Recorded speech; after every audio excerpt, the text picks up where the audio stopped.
आता इडलीची चटणी करायला घेतली, तर त्यासाठी मी हे 1 वाटीभर ओलं खोबरं घेतलं, 2-3 मिरच्या घेतल्यात, कोथिंबीर अर्धी वाटी, फुटाण्याची डाळ 2 चमचे, 5-6 लसूण पाकळ्या घेतल्यात.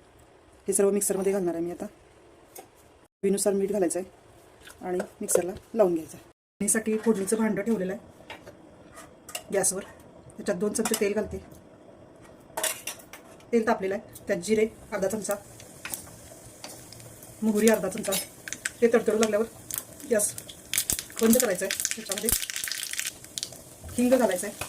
हिंग घातल्यानंतर लाल 2 मिरच्या घालायच्या आहेत, कढीपत्ता घालायचा आहे. गॅस बंद ठेवायचा, त्याच्यावरच ते तापते.